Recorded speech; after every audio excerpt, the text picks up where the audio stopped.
Le dossier de ce journal s'intéresse à une solution verte pour limiter la pollution des cours d'eau. Cela fera plaisir aussi sud évidemment. Des prototypes innovants ont été imaginés en Alsace pour filtrer naturellement les eaux usées de maisons flottantes ou de péniches. Dossier signé Marie-Christine Lang et Thierry Sitter.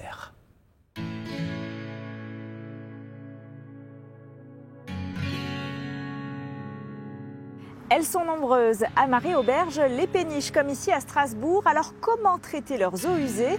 Certains ont trouvé une solution verte. Lucas Bizot est l'heureux propriétaire d'une péniche depuis 2 ans près du port du Rhin. Pour un impact minimal sur l'environnement, il a installé des toilettes sèches pour ses eaux brunes. Et pour les eaux grises, de cuisine et salle de bain, il a un autre système. Voilà, donc les eaux usées arrivent, les eaux grises arrivent dans cette fosse. Donc on a l'évier de la salle de bain, la douche et la cuisine qui sont récoltées dans cette fosse qui fait 40 litres.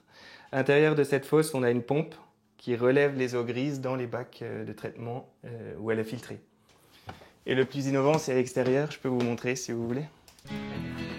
En effet, sur la terrasse trône un petit jardin potager avec des plantes d'ornement.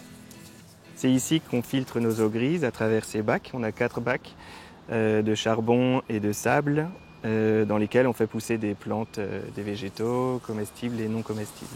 Et l'année prochaine, on espère y planter des tomates. Pour cette station de filtrage qui nécessite peu d'énergie et 0 produit chimique, Lucas Bizot a investi 5 000 €. Le système a été mis au point par une entreprise spécialisée dont les bureaux d'études sont basés à Schiltigheim. Je vois que tu as des beaux fruits qui arrivent là. Alors, dans un premier temps, les eaux sont collectées dans la salle de bain et à la cuisine de la péniche. Et elles vont arriver dans ce premier bac. Donc c'est une préfiltration sur le bois. Ça permet de retenir ce qui est grossier, c'est-à-dire des éléments de cuisine ou des savons, des graisses, etc. Donc c'est une préfiltration. Avant d'être ensuite dirigé dans les 4 bacs suivants, qui sont eux constitués d'un sol réconstitué, avec des végétaux, et ces 4 bacs vont recevoir les eaux et les filtrer finement avant qu'elles soient rejetées. Ça permet d'éviter le rejet direct, puisque la plupart des péniches aujourd'hui rejettent encore de façon directe dans les cours d'eau. Bon, il n'y en a pas tant que ça, donc c'est pas si grave, mais quand même, voilà, c'est une bonne façon de répondre à ce problème-là.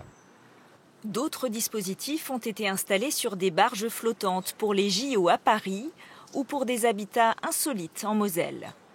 Des solutions qui suscitent aussi l'intérêt des professionnels contraints à des règles plus strictes pour traiter leurs eaux, comme ici chez ce loueur de bateaux à Strasbourg.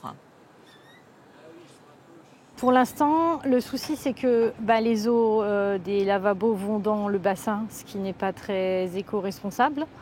Et les toilettes sont gérées par des toilettes sèches, ce qui est quand même très contraignant puisqu'il faut changer la litière, changer les bacs. Pendant les journées d'affluence, c'est un peu compliqué vis-à-vis des clients. Je cherche des solutions. Peut-être que votre reportage m'a amené quelqu'un qui va me trouver une solution en fait. Une solution qui contribuera peut-être un jour au retour de la baignade à Strasbourg.